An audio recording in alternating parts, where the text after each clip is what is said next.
Assalamualaikum warahmatullahi wabarakatuh. Alhamdulillahi rabbil alamin. Wassalatu wassalamu ala asyrafil anbiya'i wal mursalin Sayyidina Muhammadin wa ala alihi wa ashabihi ajma'in. Subhanaka la ilma lana illa ma 'allamtana innaka antal alimul hakim.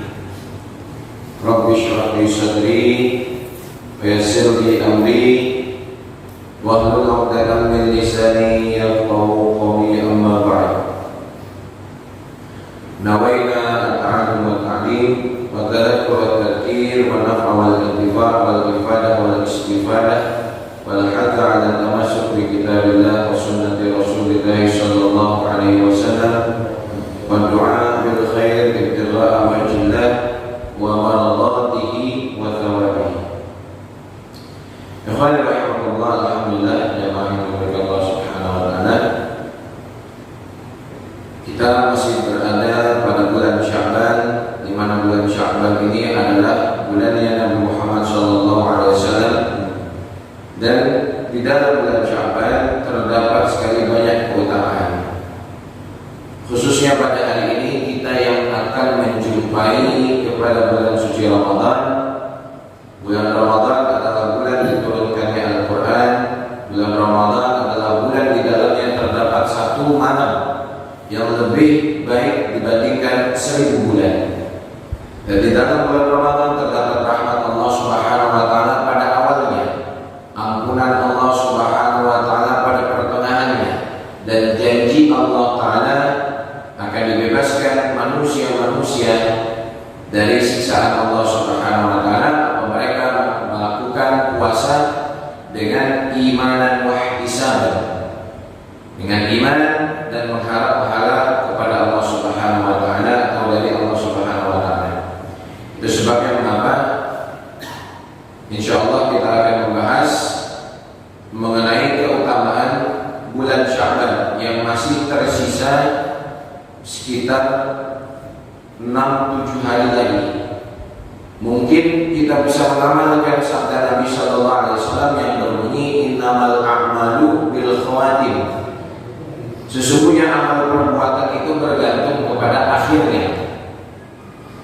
Ada orang yang sepanjang umur hidupnya bermaksiat kepada Allah taala, tetapi di akhir hayatnya dia mengamalkan amalan-amalan ahli surga, sehingga dia meninggal dalam keadaan husnul khatimah, dapatnya ridha Allah Subhanahu wa taala. Dan ada orang yang seumur hidupnya taat kepada Allah, melakukan kebaikan ibadah-ibadah, tetapi ketika akhir hayatnya dia syirik kepada Allah, kemudian dia melakukan kemaksiatan yang akhirnya dengan sebab keburukan tersebut dia meninggal dalam keadaan yang tidak baik, su'ul khatimah, maka dia tidak mendapat keberkahan Allah Ta'ala. Oleh sebab itu Allah, kita ini tidak tahu apakah amal kita berakhir dalam keadaan baik ataupun sebaliknya. Na'udzubillahi min dzalik.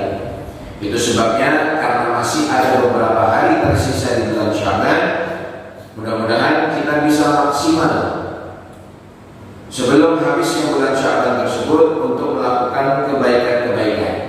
Nah, di antaranya ada satu kitab yang menarik. Karena semalam saya baru pulang dari Palembang, kitabnya tertinggal di salah satu mobil jamaah. Mungkin kalau nggak di mobilnya Ustadz, di mobilnya Habib. Jadi kita pakai kitab PDF. Sebetulnya saya non PDF, tapi ini darurat. Ada satu kitab yang menarik mengenai Mada fi Sya'ban. Ada apa di bulan Sya'ban, yang ditulis oleh Sayyid Muhammad Alawi Al-Maliki Al-Hasani, seorang ulama ahli hadis, ulama ahli fikih yang berada di Mekah Al-Mukarramah. Sudah wafat. Dijelaskan di dalam kitab ini, wa fi syahri Sya'ban min al-hawadits wal waqa'i ma yastahiqu al-ihtimam wal 'inayah.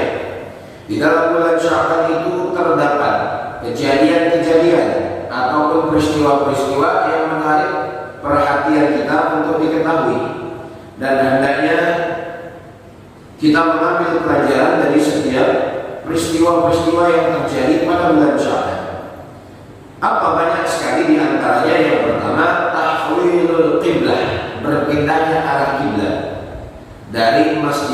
Aqsa kepada Masjidil Haram, dari Baitul Maqdis kepada Mekah Ka'bah, itu terjadi pada bulan Sya'ban. Karena fi syahri Sya'ban tahwilul qiblah min Baitul Maqdis ila al-Ka'bah, wa qad kana yantaziru dzalika raghbatan qawiyah. Dan Nabi SAW sangat menunggu perpindahan kiblat tersebut dengan keinginan yang besar. Kenapa? Karena ketika datangnya Nabi SAW ke Madinah, maka banyak sekali orang-orang Yahudi yang mengejek Nabi SAW. Ketika Nabi SAW belum hijrah pun, sudah banyak orang-orang yang menentang Nabi SAW. Bahkan ketika di Mekah, Rasulullah SAW itu dan kaum muslimin dihina sebab ibadahnya kaum muslimin sama menghadap ke Baitul Maqdis, sedangkan orang-orang Yahudi juga beribadah di sana. Dan Nabi SAW sangat tidak ingin kalau ada ibadah kaum muslimin yang menyamai ibadah agama-agama lain. Itu sebabnya wa yaqumu fi kulli yawmin muqalliban wajhahu fis sama. Setiap hari Nabi SAW selalu berdoa, mengadahkan wajahnya ke langit, meminta kepada Allah Subhanahu wa taala agar adanya perpindahan kiblat. Karena begitu sedihnya Nabi SAW dihina oleh orang-orang Yahudi. Oleh karenanya Nabi SAW diberikan hadiah oleh Allah. Allah Ta'ala ingin menghapus kesedihan beliau, sehingga apa yang diminta Nabi SAW itu pasti dipenuhi. Dan turunlah firman Allah Subhanahu wa taala dalam surat Al-Baqarah 144. Qad nara taqalluba wajhika fis sama' falanuwalliyannaka qiblatan tardaha fawalli wajhaka syatral masjidil haram. Hadapkanlah wajahmu kepada Masjidil Haram. Wa haitsu kuntum fawallu wujuhakum syatrah. Ini di antara dalil yang menjadi sebab atau turunnya ayat perpindahan kiblat dari Baitul Maqdis ke Ka'bah di Masjidil Haram. Wa qala Abu Hatim Al-Busti, Abu Hatim Al-Busti berkata, "Shalat muslimun ila Baitul Maqdis 17 syahran wa 3 ayyam sawa." Orang-orang muslimin mereka salat menghadap ke Baitul Maqdis selama 17 bulan 3 hari. Wa dzalika anna qudumahu al-Madinah kana yawmal Itsnin min 12 lailatan. Maka datangnya Nabi SAW ke Madinah pada hari Senin tanggal 12 di malam Sya'ban, di malam Rabiul Awal, dan Allah Subhanahu wa taala jadikan perpindahan kiblat tersebut pada bulan Sya'ban. Ini yang pertama yang perlu kita ketahui, adanya tahwil perpindahan kiblat ketika bulan Sya'ban. Yang kedua, raf'ul amal, diangkatnya amal-amal manusia. Jadi malaikat-malaikat itu punya laporan kepada Allah Subhanahu wa taala, baik laporan per tahun, laporan per minggu, dan laporan per hari atas amal-amal hamba ya Allah yang dicatat oleh malaikat. Min mazaya syahr Sya'ban al-ma'rufah. Dari keutamaan bulan Sya'ban yang diketahui adalah diangkatnya amal-amal manusia pada bulan Sya'ban. Dan ini adalah pengangkatan amal yang terbesar. Jadi kalau sudah masuk ke rekap tahunan, ini luar biasa kerja kerasnya malaikat dibandingkan yang setiap hari yang dilaporkan. Telah datang riwayat di dalam hadis dari Usamah bin Zaid radhiyallahu anhu. Ia berkata, aku bertanya, ya Rasulullah, lam arka tasumu min syahrin min asyhur ma tasumu min Sya'ban. Wahai Rasulullah, aku tidak melihatmu berpuasa di dalam satu bulan dari bulan-bulan yang lain yang melebihi puasa pada bulan Sya'ban. Artinya banyak sekali Nabi SAW berpuasa pada bulan Sya'ban. Apa jawab Nabi SAW? Dzaka syahrun yaqulun nas anhu baina Rajab wa Ramadan wa huwa syahrun turfa'u yurfa'u fihi al-'amal ila rabbil alamin. Bulan Sya'ban adalah satu bulan di mana manusia banyak lalai terhadap bulan Sya'ban. Bulan Sya'ban ini kan di pertengahan. Bulan Rajab telah berlalu, Ramadan akan datang. Di pertengahan ada bulan Sya'ban yang kita hari ini sedang di dalamnya. Dan di bulan Sya'ban itu diangkat catatan amal manusia kepada Allah Ta'ala. Kalau masuk bulan Rajab, orang sibuk mengadakan hal-hal yang berkaitan dengan bulan Rajab. Begitu juga masuk bulan Muharram, sibuk mengadakan hal-hal yang berkaitan dengan Muharram, puasa Tasu'a, puasa Asyura dan seterusnya. Tetapi di bulan Rajab, di bulan Sya'ban, padahal kita tidak sampai 2 minggu lagi masuk ke bulan Ramadan, belum ada persiapan secara fisik ataupun secara iman, secara spiritual kita untuk sama-sama bisa memaksimalkan ibadah ketika masuknya bulan suci Ramadan. Kan Nabi SAW tadi tidak banyak puasa sunnah melebihi banyaknya Nabi berpuasa di bulan Sya'ban. Maka kalau orang hari ini mampu dia berpuasa sunnah di bulan Sya'ban, mulai dari awal Sya'ban kemarin yang kita sudah tidak berpuasa sebetulnya, mulai dari awal bulan Sya'ban, mampu dia berpuasa setiap hari, maka laksanakanlah. Mampu dia berpuasa dengan jenis puasanya Nabi Daud, sehari berpuasa sehari tidak, maka laksanakanlah. Mampu dia berpuasa pada puasa Senin Kamis, maka laksanakanlah. Maka kalau bisa di akhir bulan Sya'ban ini yang kita belum berpuasa sama sekali, berpuasa untuk melatih diri menjumpai, menghadapi bulan suci Ramadan.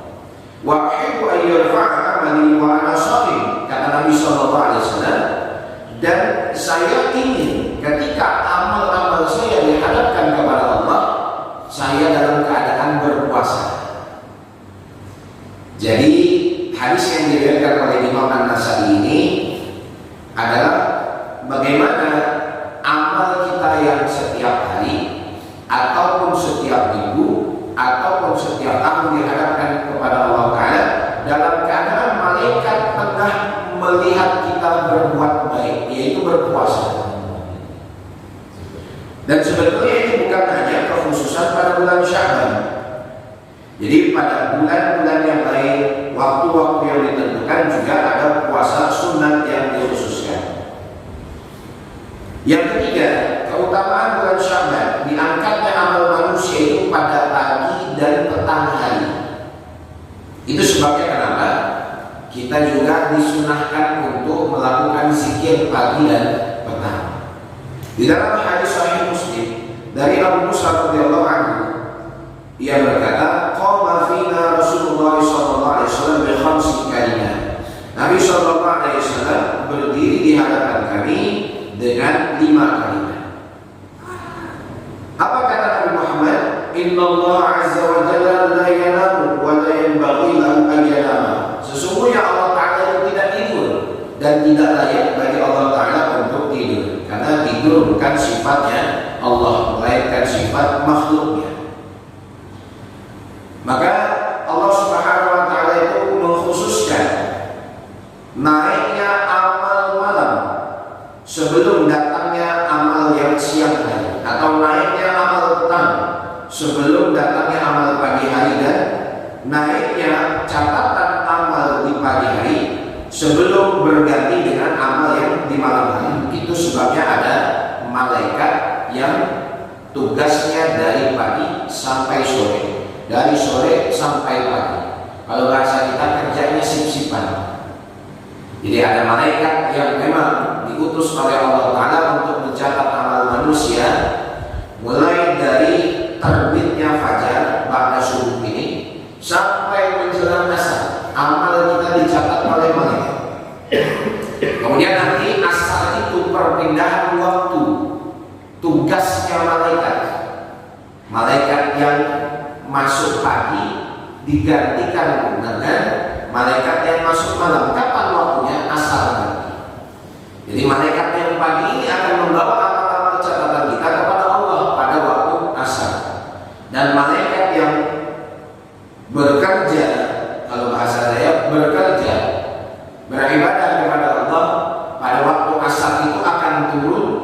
mencatat amal manusia sampai waktu pagi lagi. Terus setiap hari demikian. Dan ikhwan rahimahullah, Al-Allamah Al-Munawi rahimahullah, beliau berkata, makna raf'ul a'mal al-warid fi hadzal hadis yurfa'u ilaihi 'amalun nahar fi awwalil lail alladhi ba'dahu wa 'amalul lail fi awwalin nahar alladhi ba'dahu. Fa innal hafazata yas'aluna bi'a'malil lail ba'da qada'ihi fi awwalihi wa yas'aluna bi'a'malin nahar wa ba'da qada'ihi fi awwalil lail. Jadi bertemunya malaikat yang membawa amal, yang mencatat amal dari pagi sampai sore, dari sore sampai pagi, itu bertemu mereka pada waktu sholat subuh dan sholat asar. Itu waktu pergantian sip-sipannya.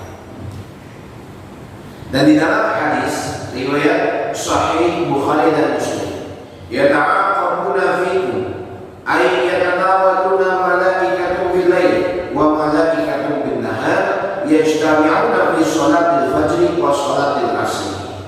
Nah, ini dalilnya bertemunya mereka pada sholat fajar, sholat subuh dan sholat asar. Dan malaikat ketika membawa catatan amal itu kepada Allah, Allah Ta'ala bertanya kepada mereka. Padahal Allah Ta'ala ini maha mengetahui. Tapi di sini ingin menunjukkan kepada kita adanya amal yang dilaporkan kepada Allah.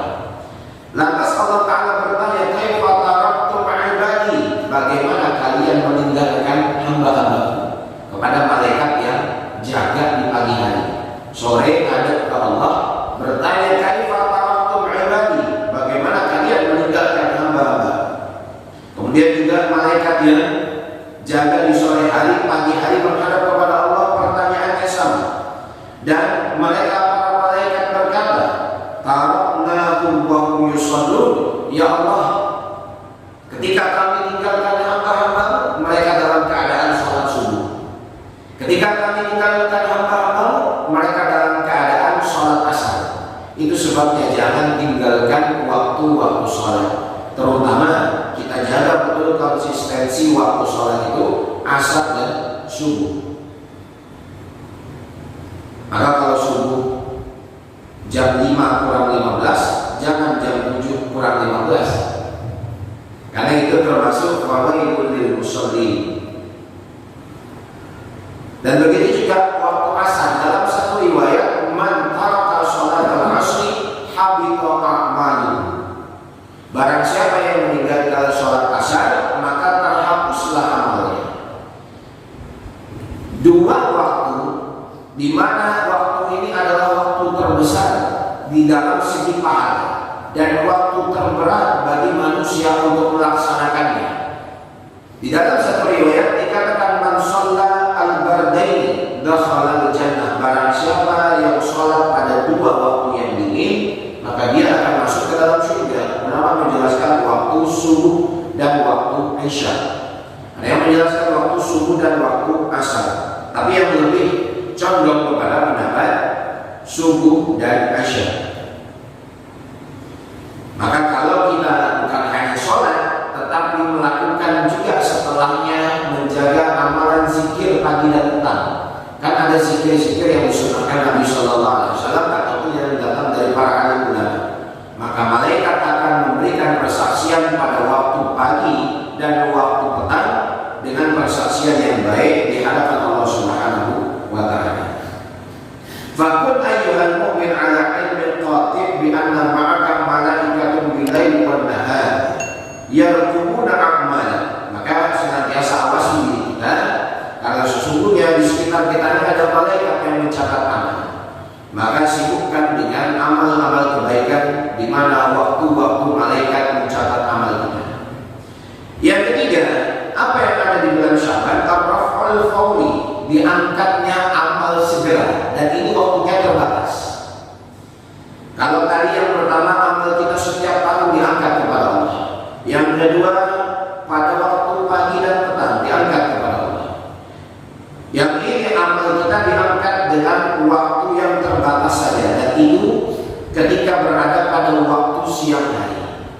Diriwayatkan dari Abdullah bin Sa'id radhiyallahu anhu bahwa anna Rasulullah sallallahu alaihi wasallam kana yusalli arba'an ba'da tazul asy-syamsi. Ba'da an tazul asy-syamsi. Nabi sallallahu alaihi wasallam itu melakukan sholat 4 rakaat setelah tergelincirnya matahari.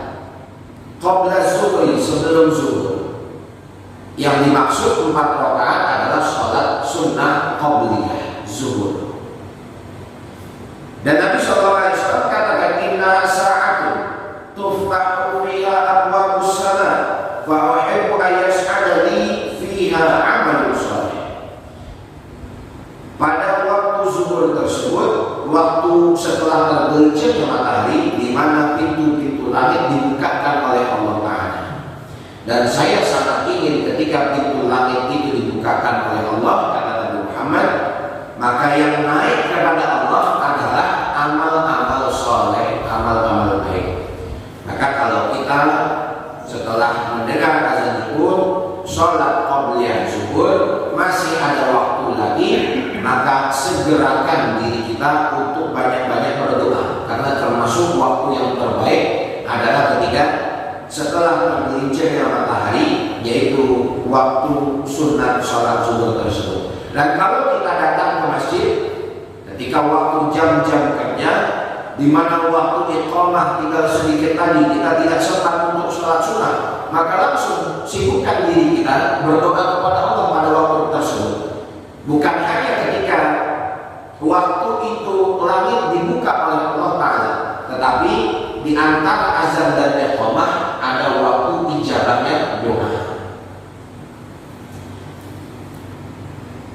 Nah, ini kan ada di dalam hadis Imam Bukhari rahimahullah ta'ala, sholat yang mesti kita jaga, minimal sholat sunnah rawatib yang kita jaga itu ada 10 rakaat.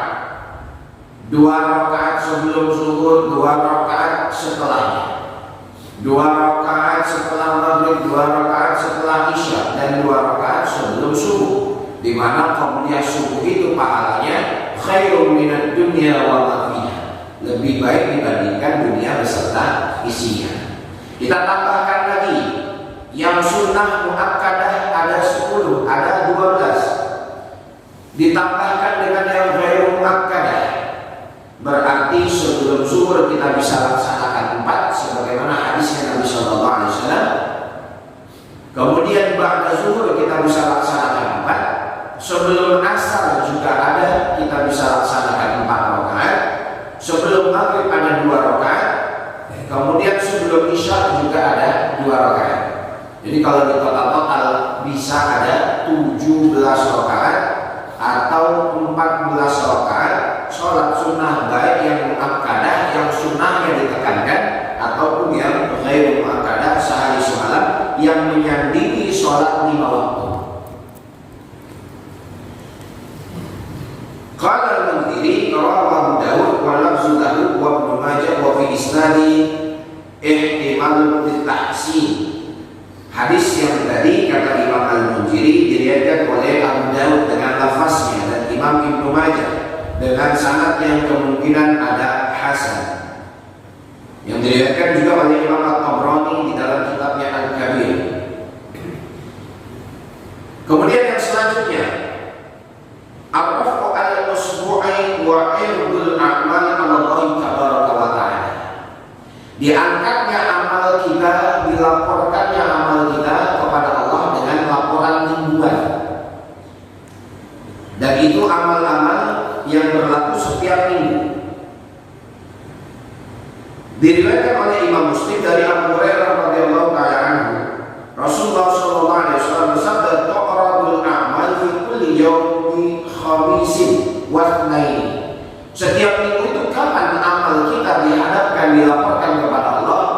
Kata Nabi sallallahu alaihi wasallam, dilaporkannya amal kita setiap minggu kepada Allah pada hari Kamis dan hari Senin. Itu sebabnya kita juga disunahkan untuk berpuasa Senin dan Kamis.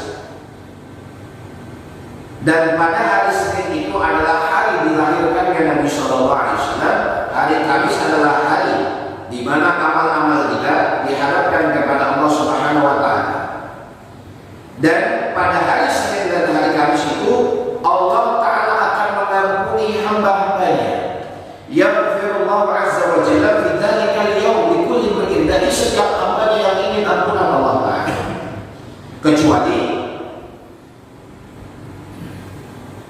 seseorang yang dia mempunyai permusuhan dengan saudara muslimnya, ini tidak mendapat maghfirah Allah, tidak mendapat ampunan Allah sampai orang tersebut dia memperbaiki hubungannya antara saudara muslimnya.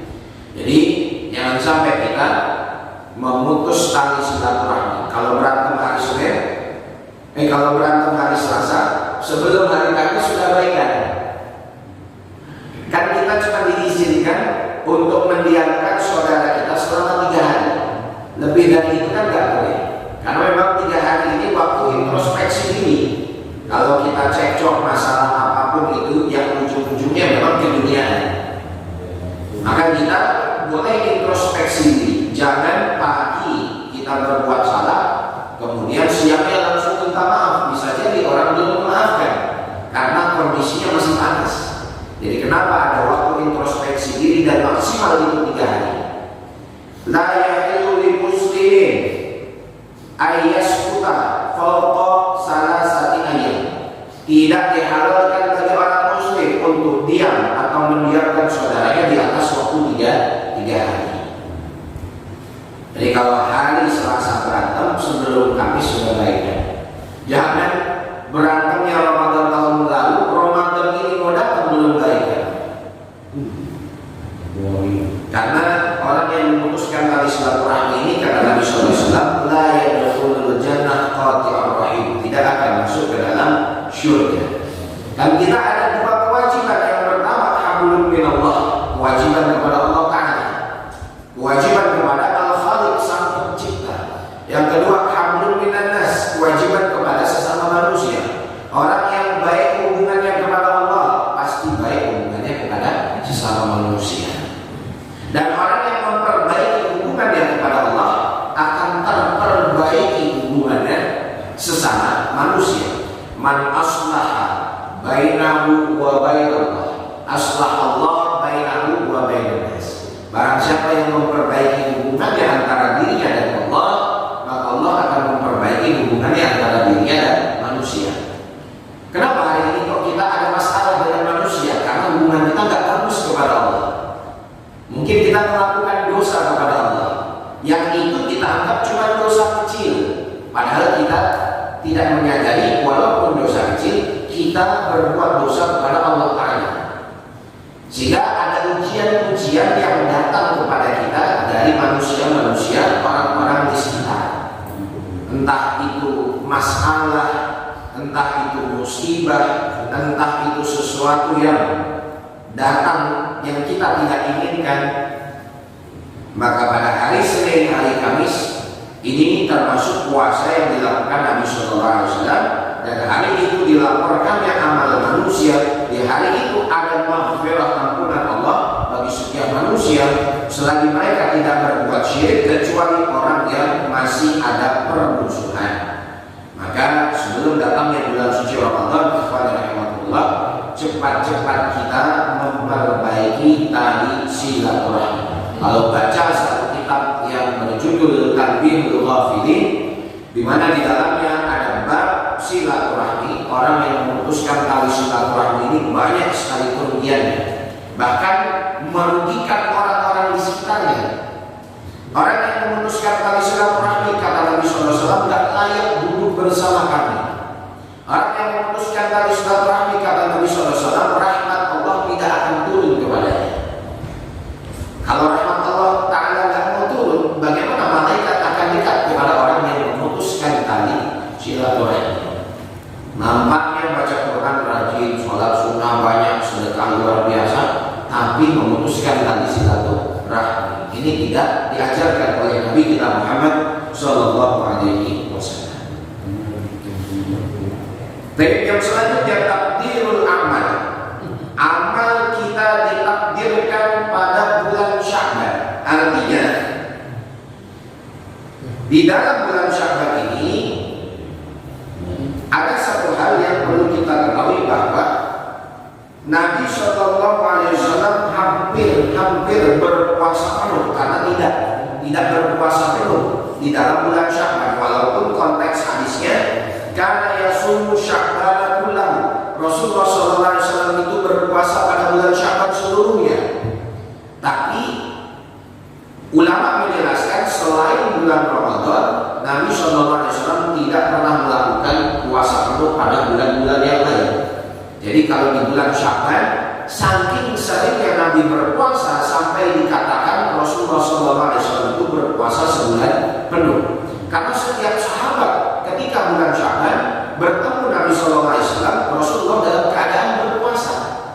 Jadi kalau Rasulullah berpuasa, seakan-akan Rasulullah itu tidak pernah berbuka. Karena setiap orang yang ketemu Rasulullah lagi puasa, lagi puasa, lagi puasa. Kayak orang hari ini lah, ketemu kita lagi makan, lagi makan, lagi makan. Itu bedanya kita sama Rasulullah. Maka ada sahabat yang bertanya, yaitu istrinya beliau, Sayyidah Aisyah radhiyallahu anha. Qultu ya Rasulullah, ahabbu syukur ilaika an tasumahu Sya'ban. Bulan yang paling dicintai di sisimu adalah engkau berpuasa pada bulan Sya'ban. Kata Nabi SAW, Inna Allah yaktubu fihi ala kulli nafsin mayyitah. Sesungguhnya Allah Ta'ala mencatat di dalam bulan Sya'ban ajal-ajal setiap manusia. Dan di dalam bulan Sya'ban juga setahun itu ada orang-orang yang memang takdirnya ajalnya pada masa itu. Fa'uhibbu ayyatiyani ajali wa ana sha'im. Dan saya ingin, kata Nabi Muhammad, kalaulah ajal saya tiba, saya wafat dalam keadaan berpuasa. Bagaimana kita ini wafat meninggal dunia dalam keadaan baik. Bahkan detik-detik wafatnya kita juga akan tetap digoda oleh setan. Sebagaimana ulama-ulama terdahulu, ketika sakratul maut Imam Ahmad bin Hanbal juga digoda oleh setan. Imam Abu Zur'ah Ar-Razi juga digoda oleh setan. Ulama-ulama terdahulu sampai menjelang sakratul maut. Kalaulah pada saat sakratul maut tersebut akidahnya bisa menyimpang, dia mensyirikkan Allah Ta'ala, maka meninggal dalam keadaan su'ul khatimah, na'udzubillah. Padahal hanya beberapa saat lagi akan habis hidupnya, akan wafat dia, tetapi di situ setan juga tidak pernah dia menyerah, menggoda dan menjerumuskan anak cucu Adam kepada kesesatan. Maka kata Ibnu Hajar Al-Haytami di dalam kitabnya Az-Zawajir, rajulun mata ala ma'asya alaih. Seseorang itu akan mati berdasarkan kebiasaan hidupnya di dunia. Kalau setiap hari kita gemar membaca Al-Quran, setiap waktu sholat 5 waktu, tidak usah banyak. Baca 1 lembar, 2 lembar setelah sholat 5 waktu istiqomah, baca 1 lembar, 2 lembar. Ataupun setiap hari lebih banyak kita ini disibukkan dengan amal agama, sibukkan diri kita dengan kebaikan. Kemudian dengan sholat-sholat sunnah, maka bisa jadi di antara waktu-waktu yang kita melakukan kebaikan tersebut, karena mayoritas hari kita dipenuhi dengan amal-amal soleh, Allah Ta'ala mewafatkan kita di salah satu waktu-waktu yang baik tersebut. Mungkin kita meninggal ketika baca Al-Quran, meninggal di dalam majelis ilmu, meninggal ketika zikir kepada Allah, meninggal ketika kita mencari nafkah yang diniatkan untuk beribadah kepada Allah. Tapi kalau dari pagi, tengah hari, kalau bahasa orang Malaysia tengah hari, pagi, siang, sore, malam, sibuk dengan hobinya, sibuk dengan burungnya, sibuk dengan cupangnya. Ibu-ibu sibuk dengan tanamannya, sibuk dengan shoppingnya. Ya kan, nggak keren ya Pak? Mati lagi nyemprot tanaman, mati lagi ngurusin cupang, meninggal lagi ngegabur burung. Maka kita ingin meninggal ajal kita dalam keadaan yang seperti ini. Tapi di hati ya tetap masih ada ketakutan. Ya Allah, jangan cabut dulu nyawa saya ya Allah. Belum siap saya, amal saya masih sedikit. Dan rahimahullah, oleh sebab itu takdirnya amal adalah pada bulan Sya'ban. Kemudian ini yang selanjutnya poin dari kajian kajian kitab Madza fi Sya'ban yang ditulis oleh Sayyid Muhammad ini adalah di dalam bulan Sya'ban ada keutamaan puasa pada bulan Sya'ban. Rasulullah SAW itu pernah ditanya, puasa apa yang terbaik? Ayyusawmi afdal ba'da Ramadan.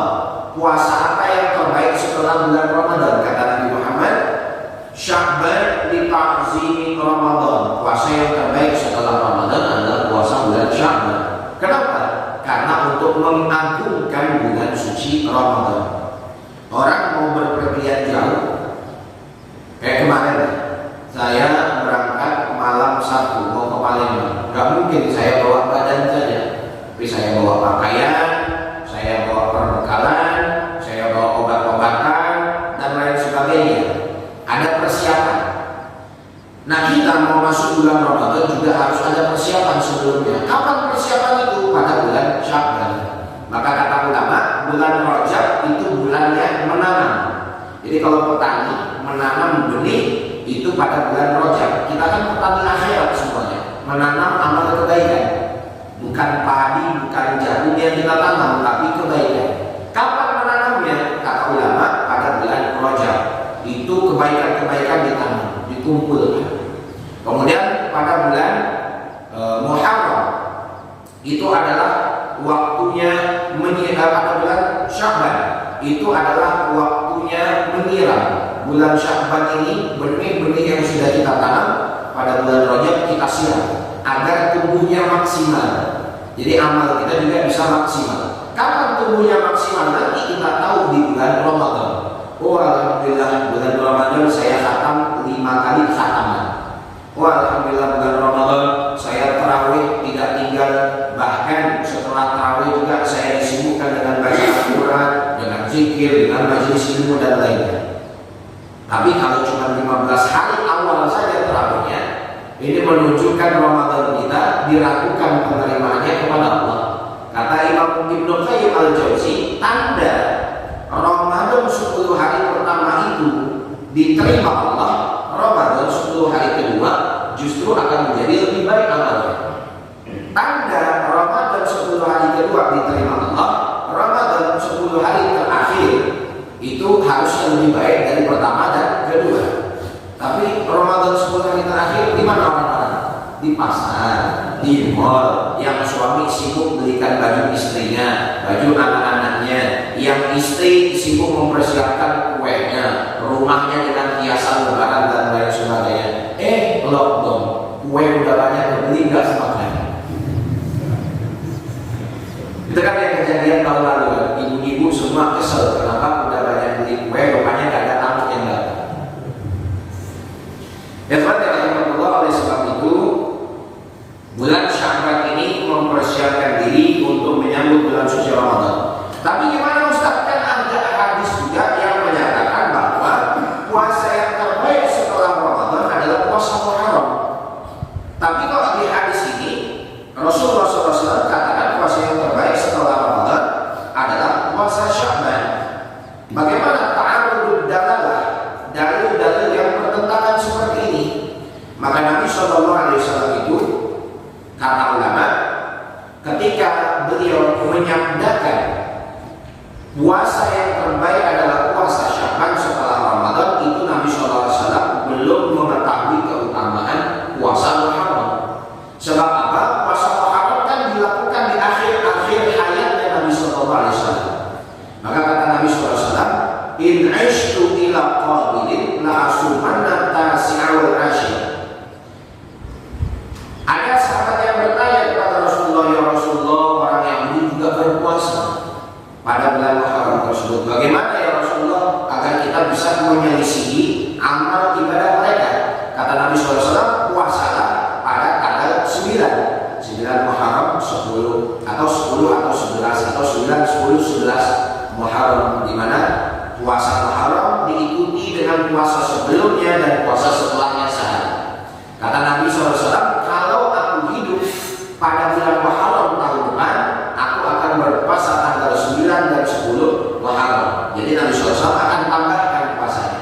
Tapi sebelum datangnya bulan Muharram tahun depan, Rasulullah SAW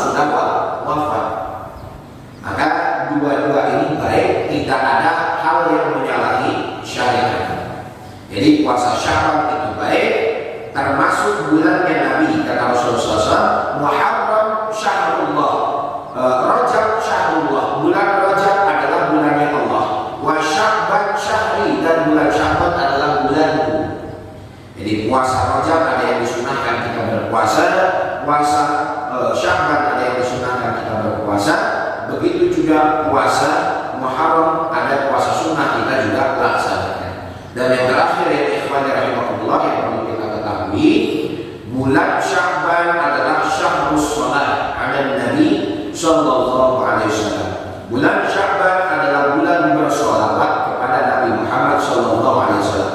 Maka ayat yang dibacakan oleh khatib Jumat itu surat Al-Ahzab 56. Innallaha wa malaikatahu yusholluna 'alan nabi ya ayyuhalladzina amanu shallu 'alaihi wa sallimu taslima. Ulama katakan turunnya pada bulan Sya'ban. Bulan Sya'ban kita dimulai diperintahkan untuk bersolawat kepada Nabi Muhammad sallallahu alaihi wasallam. Ya Rasulullah, kaifa nusalli alaihi? Wahai Rasulullah, bagaimana kami bersolawat kepadamu? Nabi SAW katakan, Qul Allahumma salli ala Muhammad. Katakanlah, Allahumma salli ala Muhammad. Maka banyak sekali keutamaan sholawat yang bisa kita raih. Dan apabila kita laksanakan pada bulan Sya'ban, kita perbanyak sholawat ini. Memang di luar bulan Sya'ban juga kita mesti memperbanyak sholawat kepada Rasulullah SAW. Kan di dalam hadis Muslim Rasulullah SAW bersabda, Man shalla alayya wahidah sallallahu alaihi asyara. Barang siapa yang bersolat kepadaku satu kali, maka Allah Ta'ala akan bersolat kepadanya 10 kali. Ingat, sholawat kita ini tidak layak untuk Nabi Muhammad SAW. Jadi kita bersolawat kepada Nabi SAW, bukan kita yang memberikan solawat kepada Nabi, karena solawat kita itu tidak layak, tapi kita meminta kepada Allah agar Allah Ta'ala bersolawat kepada Nabi Muhammad SAW. Maka konteks bunyi solawatnya Allahumma, ya Allah, sholli ala, bersolawatlah ala Sayyidina Muhammad kepada Nabi Muhammad SAW. Solawat ini di dalam kitab tafsir Al-Qurtubi dijelaskan beberapa makna. Sholawatnya kita kepada Nabi Muhammad SAW adalah kita meminta syafaatnya beliau di antaranya.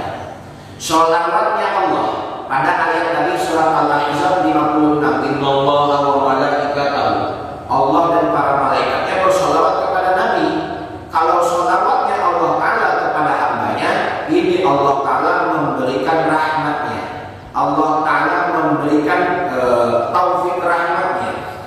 Kemudian sholawatnya malaikat kepada hambanya Allah Ta'ala, ini adalah doa lil maghfirah. Malaikat mendoakan ampunan bagi orang-orang yang bersolawat kepada Nabi Sallallahu Alaihi Wasallam. Bahkan saking dahsyatnya keutamaan sholawat ini, orang yang bersolawat karena riya pun tetap mendapatkan pahala. Tapi ya untuk apa kan kita sholawat dengan riya? Tapi seandainya ada orang misalnya dia sholawat dengan keadaan riya, berbangga diri, mempertontonkan sholawatnya dengan niat memang mempertontonkan, maka tetap sholawatnya mendapatkan keutamaan karena sholawat ini adalah haknya Nabi Muhammad Sallallahu Alaihi Wasallam. Oleh sebab itu, ikhwan rahimahullah, ada satu orang diceritakan oleh Imam Al-Ghazali, dia ini tidak bersolawat kepada Nabi, sering lalai tidak bersolawat kepada Nabi Sallallahu Alaihi Wasallam. Lantas ketika tidur dia bermimpi berjumpa dengan Nabi Sallallahu Alaihi Wasallam. Dia panggil Rasulullah, wahai Rasulullah. Lantas lam yaltafit ilaih, Rasulullah itu tidak nengok ke dia. Kan hari ini kalau kita manggil orang tersebut yang nengok ke kita, cuma ada dua kemungkinan. Yang pertama, kita salah manggil Abdullah, padahal namanya Jajar. Ya justru dia nggak nengok. Yang kedua, memang orang itu nggak kenal sama kita, jadi nggak nengok ke kita ketika dipanggil. Nah, orang ini di dalam mimpi bertemu Rasulullah, dipanggil Rasulullah oleh dirinya, ya Rasulullah, tapi Rasulullah nggak nengok. Lantas dia pergi, dia samperin, dia datangi Rasulullah. Kemudian dia bertanya, ya Rasulullah, ata'arifuni ya Rasulullah, apakah engkau tidak mengenalku ya Rasulullah? Kok aku panggil kamu nggak nengok? Kata Rasulullah, saya tidak mengenalmu. Lantas seorang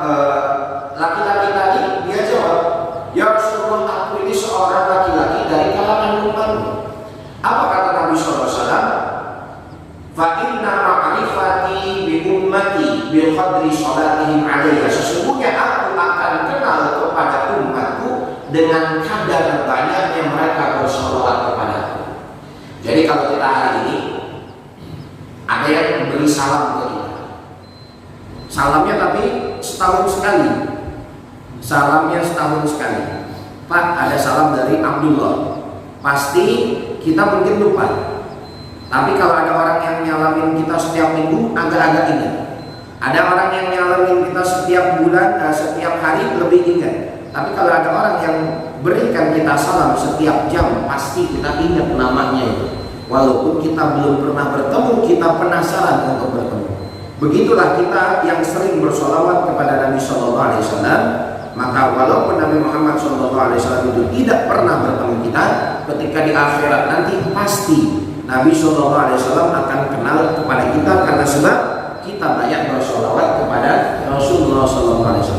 Maka kalau dalam keadaan sunyi, sepi, dalam keadaan apapun, baik beraktivitas atau tidak beraktivitas, maka lidah kita ini kalau tidak berkata-kata yang baik, berzikir kepada Allah, atau kita bersolawat kepada Nabi Shallallahu Alaihi Wasallam. Di lain itu, maka lebih baik kita diam, karena diam adalah bagian daripada iman. Allah Taala akan bersoal. Itulah yang bisa saya sampaikan kepada Allah pada kajian kita pagi hari ini.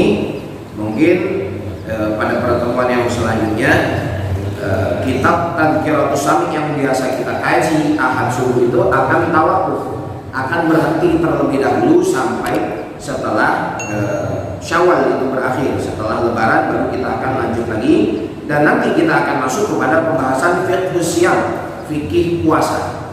Seperti yang pernah saya sampaikan, karena fikih puasa ini terlalu luas yang akan dibahas, maka kita ringkas dengan buku oret-oretan saya. Jadi di situ nanti tinggal kita baca, kemudian kita muzakarah, kita diskusikan bersama-sama, kita jelaskan bersama-sama mengenai tentang fikih puasa Ramadan dalam secara praktis, agar ketika masuk bulan Ramadan ini tidak ada lagi hal-hal yang kita tidak ketahui dari hukum ahkam puasa. Mungkin itu yang bisa saya sampaikan. Allah Ta'ala a'lam bishawab. Terima kasih banyak kepada jamaah yang sudah hadir pada majelis hari ini. Mungkin ada pertanyaan sebelum itu? Kalau ada pertanyaan silakan. Iya.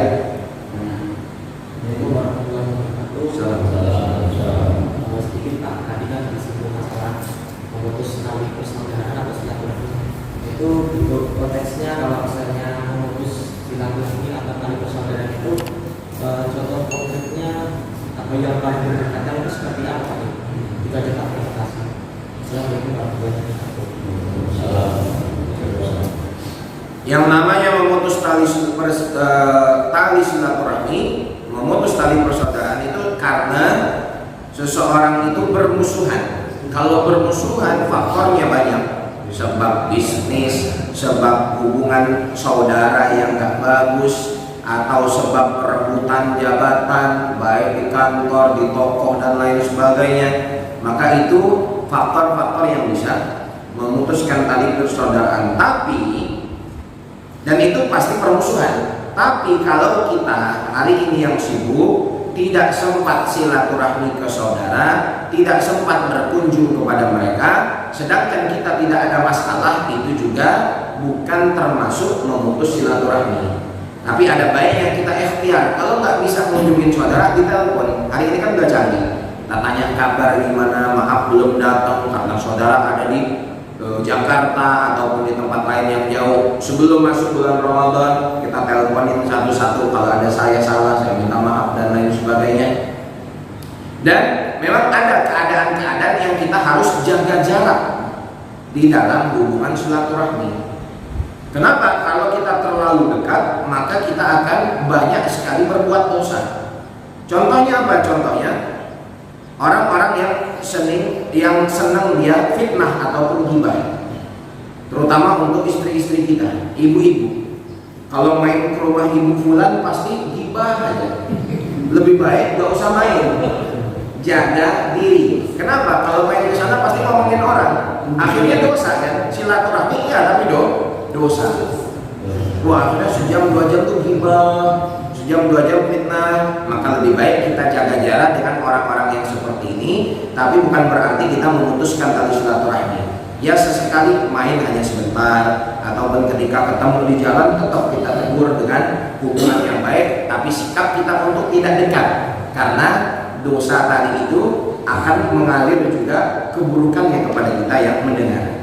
Kan gibah itu kalau nggak kita mengingatkan atau kita tinggalkan. Jadi ada memang orang-orang yang seperti itu.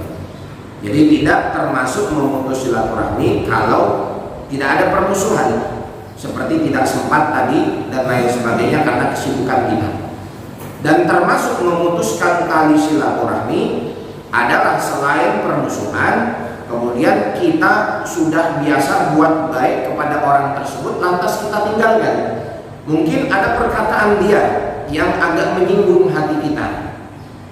Kemudian sebelum-sebelumnya kita biasa berbuat baik kepada dia. Karena ada perkataan tersebut, kita tidak berbuat baik lagi. Kita meninggalkan kebaikan tersebut. Ini juga termasuk memutuskan tali silaturahmi. Makanya jadi ustadz, jadi orang yang mengajarkan atau jadi guru, jadi orang yang menyampaikan ilmu agama ini berat. Makanya kalau misalnya seorang ustadz, seorang yang menyampaikan ilmu agama ini harus memikirkan hati setiap jamaahnya, maka dia tidak akan bisa menyampaikan ilmu agama. Contoh, ustadz membahas tentang riba, yang makan riba haram, yang menerima uang di atas meja, di bawah meja haram. Lantas orang yang menerima uang tersinggung, pasti ada yang tersinggung. Kemudian yang meninggalkan sholat, hukumnya masuk neraka, ini pasti yang meninggalkan sholat ada yang tersinggung. Kemudian membahas yang memutuskan tali silaturahmi tidak akan masuk ke dalam surga, pasti orang yang memutuskan tali silaturahmi akan tersinggung. Kalau seorang dai, seorang pendakwah, seorang ustadz, seorang yang mengajak, memikirkan setiap hati orang yang diajar, maka nggak akan ada yang bisa dia sampaikan. Saya mau menyampaikan ini, takut tersinggung lagi. Saya mau menyampaikan ini, takut tersinggung lagi. Artinya apa? Ya memang harus seperti itu keadaannya. Maka kenapa ulama yang hak itu dibenci oleh orang-orang kafir, dibenci orang-orang munafik, karena memang yang dia sampaikan itu adalah tidak suka didengar oleh orang-orang kafir dan orang-orang munafik. Oleh sebab itu ya rahimahullah, jadi kita sebagai saya dan jamaah semua sebagai penuntut ilmu hendaknya kita legowo hati. Kalau waktu saya belajar di Pakistan, orang Pakistan itu kasar-kasar. Kalau mereka itu udah dekat dengan kita, bercandanya keplak pala. Ini anti benar bagi orang Indonesia. Apa yang menurut mereka bercanda, menurut kita serius. Jadi bercandanya itu gak lucu. Akhirnya kita kesel. Makanya kata teman saya orang Pakistan itu, Pakistan merena dilko barahana cahi. Apa artinya Bang? Tinggal di Pakistan, hati itu harus legowo, jangan pundungan. Begitu juga kita hadir ke pengajian, jangan pundungan. Jangan, kayaknya Ustadz itu nyindir saya. Padahal Ustadz itu nggak nyindir, perasaan kita aja ya. Nyindir Ustadz kan nggak tahu aib kita gimana, kekurangan kita kan. Ngomongnya secara umum, secara global. Tapi hati kita begitu lembutnya, seakan-akan tersindir. Sudah nggak hadir lagi pengajian. Ustadz itu menyindir saya kemarin. Padahal nggak ada yang nyindir lagi. Baik, jadi seperti itu ya. Mudah-mudahan bermanfaat bagi kita semua. Mudah-mudahan kita diberikan kefahaman yang sempurna, dirahmati oleh Allah Taala. Majelis ilmu ini ya. Boleh Pak. Assalamualaikum warahmatullahi Wassalamualaikum. Tadi kita membahas tentang sahabat, tapi ada yang fenomena kejadian yang kayaknya saya sering rutin kita sering ada dalil lain misalnya nisfu sahabat itu. Ada dalil atau apa yang membaca apa dasar mereka melaksanakan itu? Apa memang ada syariatnya atau kunjungan? Ada dalam kitab Madzhab Sya'ban ini diantaranya ada mengenai amal-amal yang dianjurkan untuk kita buat pada nisfu Sya'ban. Tapi kalau ada orang, nih saya luruskan terlebih dahulu, ada orang kali ini mempunyai pemahaman tentang nisfu Sya'ban itu ada sholat nisfu Sya'ban, maka ini tidak benar. Ini namanya bid'ah madmumah, bid'ah yang tercela. Nah, orang yang mengamalkan itu malah berdosa karena memang ini tidak ada syariatnya. Tapi kalau malam nisfu Sya'ban kita mau baca Quran, kita mau zikir, mau sholat sunnah yang terserah, apa itu sholat tahajud, apa itu sholat sunnah mutlak atau sholat hajat dan lainnya, tanpa mengkhususkan kepada satu amal sholat sunnah nisfu Sya'ban tersebut, atau misalnya surat ini harus dibaca pada nisfu Sya'ban, memang ini harus anjurannya, maka ikhwani rahimahullah itu tidak ada syariatnya. Jadi telah dijawab oleh Sayyid Muhammad Alawi Al-Maliki mengenai sholat nisfu Sya'ban itu. Ada beberapa masjid juga yang bertanya, itu adalah sesuatu hal yang tercela, jadi tidak kita laksanakan, tidak kita amalkan. Tapi sebetulnya sih bukan hanya nisfu Sya'ban kan, setiap bulan itu setiap harinya kita juga beramal, ya sholat sunnah juga, baca Quran juga, zikir juga. Hanya itu di nisfu Sya'ban diingatkan kembali, ditekankan kembali agar di nisfu Sya'ban itu di mana catatan amal kita, karena hadisnya ada tadi tapi belum sempat dibaca. Catatan amal kita pada 15 Sya'ban atau pertengahan bulan Sya'ban yang 1 tahun itu, catatan amal kita diangkat malaikat. Laporan tahunan tadi itu ditutup buku pada pertengahan bulan Sya'ban. Maka ketika malam itu kita banyak berbuat kebaikan, malaikat akan menyaksikan kita berbuat baik. Sehingga kalau ditanya Allah, kaifa taraktu ibadi, bagaimana kalian meninggalkan hamba-hambaku pada nisfu Sya'ban, ditutupnya amal, maka malaikat akan berkata, ya Allah dia lagi baca Quran, ya Allah dia lagi sholat sunnah, dia lagi zikir. Oleh sebab itu ikhwani rahimahullah, hari ini kita sudah buka lembaran catatan amal baru. Jadi yang buku 1 tahun itu udah penuh, sekarang ini kita baru menghitung berapa, dari 16 Sya'ban sekarang sudah 22 Sya'ban, baru hanya beberapa hari. Buku catatan amal kita yang baru ini masih sedikit, maka jangan sampai catatan amal tersebut dikotori dengan dosa ataupun maksiat-maksiat. Oleh sebab itu setiap tahunnya ada amal yang dilaporkan kepada Allah, setiap minggunya ada amal yang dilaporkan kepada Allah, dan pada waktu setelah tergelincirnya matahari, waktu sesaat itu juga ada amal yang dilaporkan kepada Allah Subhanahu wa Ta'ala.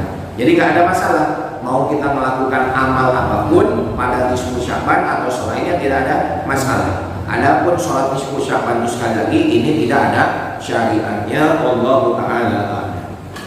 Ada lagi mungkin Pak? Ya. Assalamualaikum warahmatullahi Wabarakatuh. Ustaz, saya mau tanya tentang masalah mimpi dan apa penyebaran Rasulullah tadi.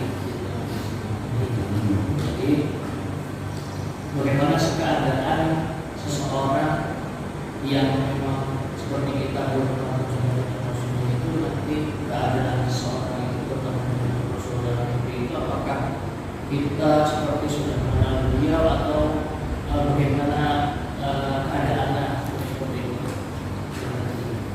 Jadi mengenai mimpi kepada Nabi Muhammad SAW, "Faman ra'ani fil manam faqad ra'a." Barang siapa yang melihatku di dalam mimpi, maka sungguh dia telah betul-betul melihatku. Fa inna syaitana illa yatamatsalu bi aw bi surati. Karena sesungguhnya setan itu tidak bisa menyerupai jasadku, tidak bisa menyerupai diriku, kata Nabi Muhammad SAW.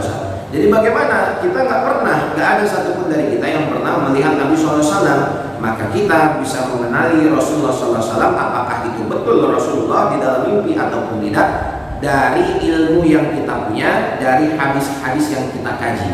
Maka tinggal baca kitab Syama'il Muhammadiyah atau Syama'il Tirmizi. Itu dijelaskan perawakannya Nabi Muhammad SAW dari ujung rambut sampai ujung kaki.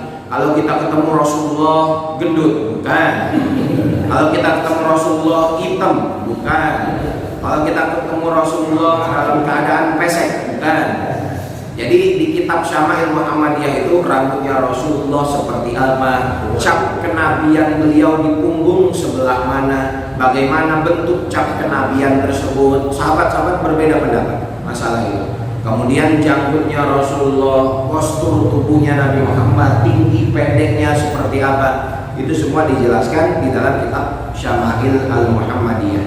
Nah, kalau kita memang melihat yang seperti itu percis apa yang dijelaskan di dalam hadis, apa yang dijelaskan oleh para ahli ulama, kita lihat di dalam mimpi, maka itu insya Allah adalah Nabi Muhammad Sallallahu Alaihi Wasallam. Karena memang hadis-hadis mengenai mimpi kepada Nabi Sallallahu Alaihi Wasallam itu hadisnya adalah sahih. Hanya tinggal kita, apakah kita ini tertipu kepada mimpi tersebut atau tidak. Jangan-jangan tuh tadi malam saya mimpi ada orang bersorban,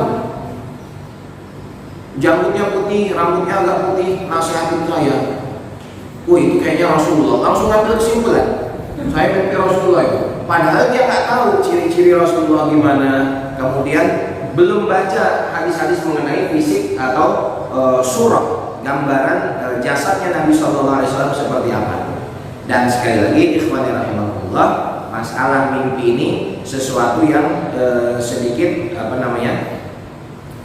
sedikit sensitif. Jadi sehingga kalau kita mimpi hal-hal tersebut, sebisanya kita tidak menceritakan ke halayak banyak, dan kita tidak menceritakannya kepada publik. Hanya orang-orang yang terpercaya saja yang kita beritahu. Mungkinkah itu istri? Jangan-jangan nggak percaya lagi sama istri. Mungkinkah itu orang tua? Mungkinkah itu anak keluarga? Mungkin hanya beberapa orang saja. Karena mimpi baik ini sunnah. Mimpi baik ini juga dianjurkan untuk diceritakan kepada orang-orang yang betul amanah. Tapi mimpi yang buruk itu malah tidak boleh diceritakan dengan siapapun. Itulah yang bisa saya sampaikan. Wallahu ta'ala a'lam bishawab. Terima kasih banyak sekali lagi kepada jamaah yang sudah hadir. Mudah-mudahan bermanfaat. Mudah-mudahan dosa kita semua diampuni oleh Allah Subhanahu wa taala. Mudah-mudahan kita diberikan taufik dan hidayahnya untuk sama-sama bisa mengamalkan ilmu-ilmu yang kita pelajari dan bisa menyampaikan kepada orang-orang di sekitar. Amin ya rabbal alamin. Sama-sama kita tutup dengan surat Al-Asr dan doa kifaratul majlis. Bismillahirrahmanirrahim. Wal 'ashri innal insana lafi khusr illa alladziina aamanu wa 'amilus shalihaati wa tawassaw bil haqqi wa tawassaw bis sabr. Subhanakallahumma wa bihamdik asyhadu an la ilaha illa anta astaghfiruka wa atubu ilaik. Assalamualaikum warahmatullahi wabarakatuh.